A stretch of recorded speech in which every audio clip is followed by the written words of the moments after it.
Well, Mr. Musk, I'm gonna change the way I was gonna do this whole thing. O.J. Simpson's death today prompted me to change it and start at a different date with a different subject, and then go back to my own about being on the Sheriff's Department and how the Sheriff's Department has been trying to kill me for over 40 years as a retired deputy and all of that. Instead, I want you to give this just the first 10 minutes. And if you don't believe that LAPD has also been trying to kill me, why they've been trying to kill me, and that there really are conspiracies in this world, just look the other way and let it go. But if you take a hold of it, I know with your fuck you attitude, you can't fucking threaten me, you can't fucking intimidate me. If I get you, doesn't matter about Joe Rogan and all those other people I'll have on this. If I get you, I'll be okay. So, here we go. I'm going through my retirement back in 1983. I got Harry Green as my attorney. God bless him and rest his soul. Best thing ever happened to me with an attorney. He saved my life.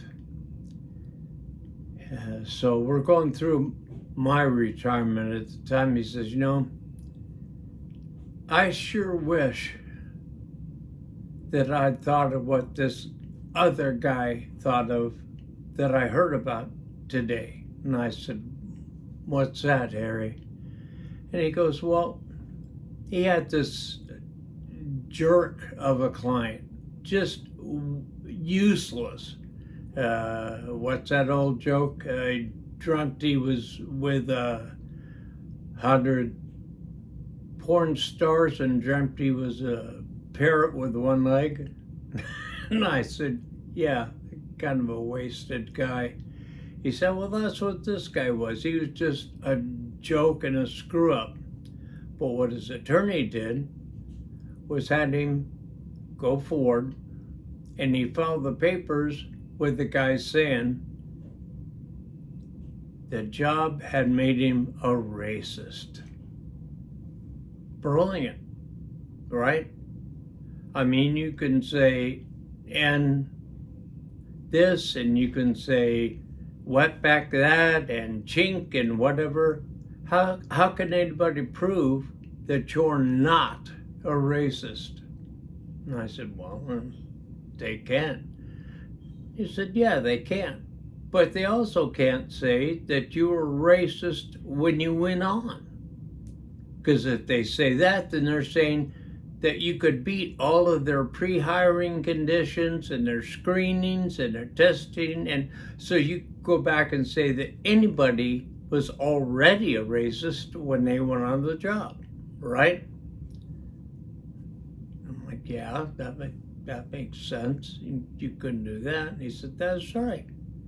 So here he is. They know they can't fight what he's saying because he'll win.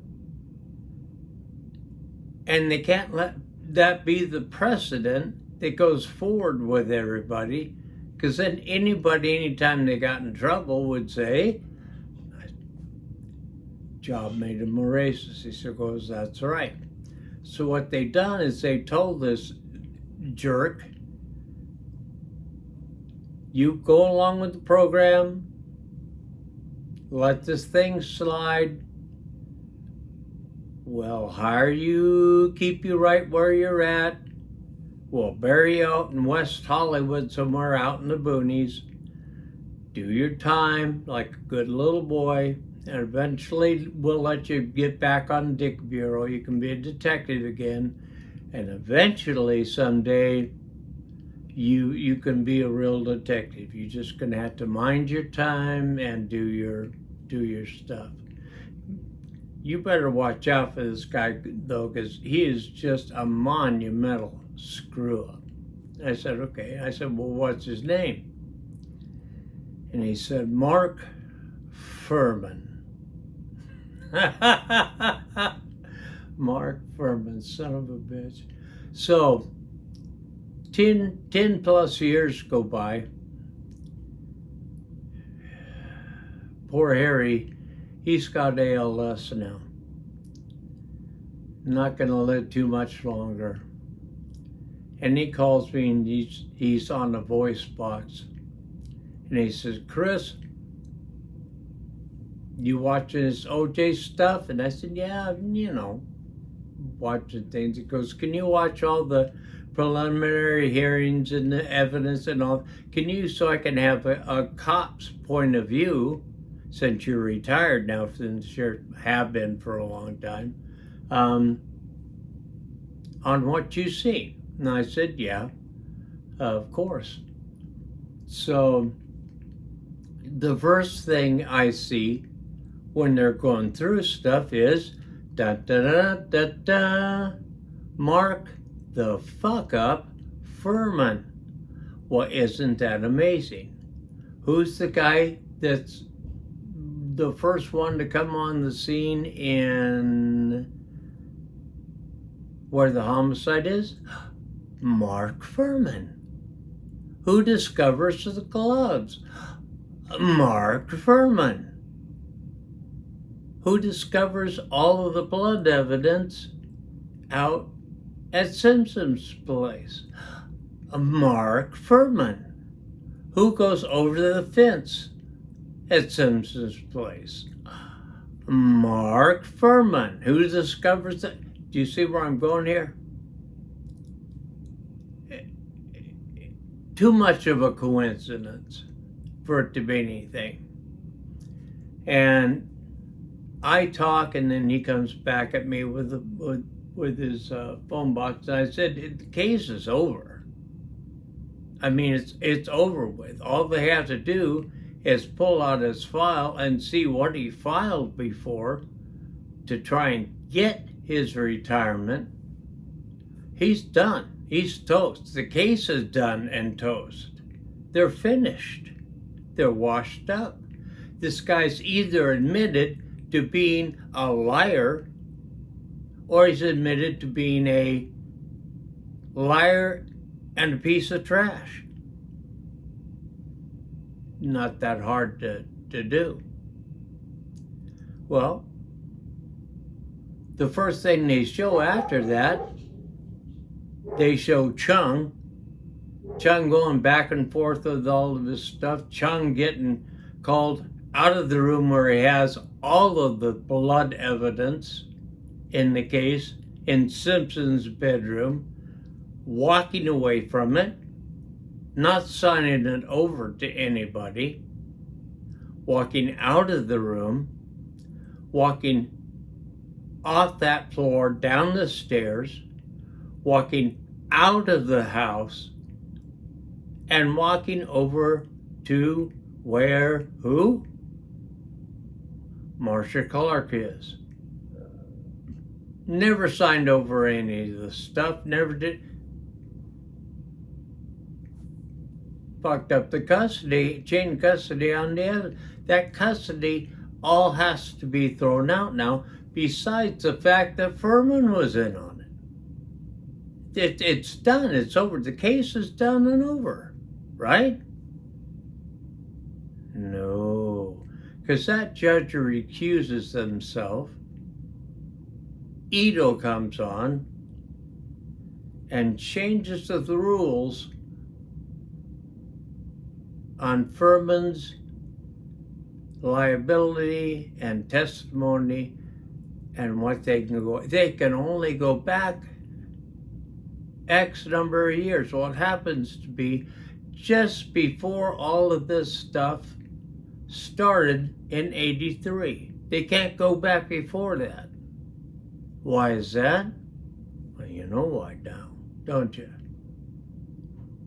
Tubin, who's the reporter on thing, goes down, looks at it, And he sells it out.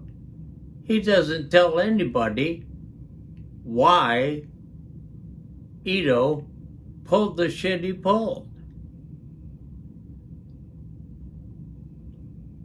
Harry and I are going back and forth through everything. First thing they do is they get poor tongue on this stuff and they just French fry him to a crispy crunch.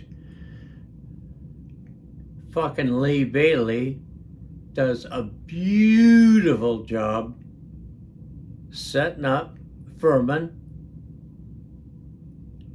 and then they slam the hammer closed on him. But it still never comes out. That case should have never been brought to trial. It should have never been done. There's no way they could ever prove that any of that evidence hadn't broken the chain of custody and that it wasn't tainted and that Furman didn't have something to do with it. But none of that ever came up. Harry got all this stuff before his attorneys without even getting all of that stuff out. They won. Harry passed away in 96.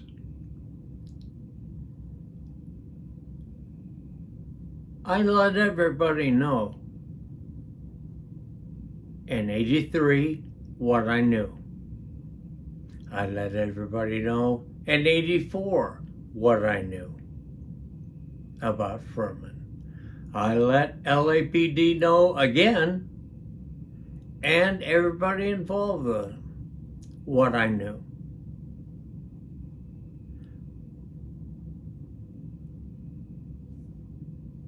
Now, I'll go back later and I'll tell the whole story.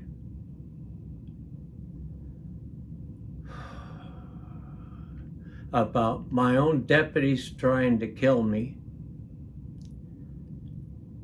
when I was very first going through the academy. In fact, even before then.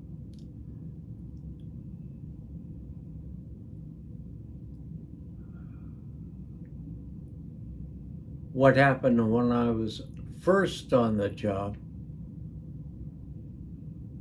about the guys that on the job that threatened to kill me,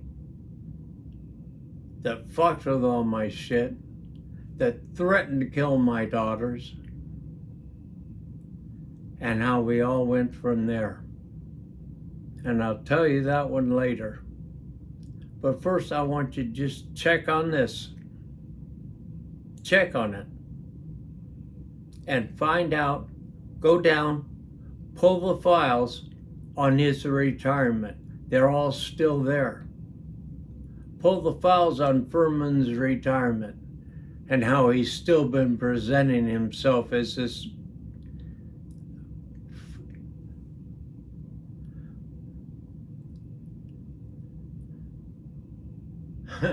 like Harry said, he was the kind of guy that would dream he was on a deserted island with 100 of the most beautiful porn starlets of all time.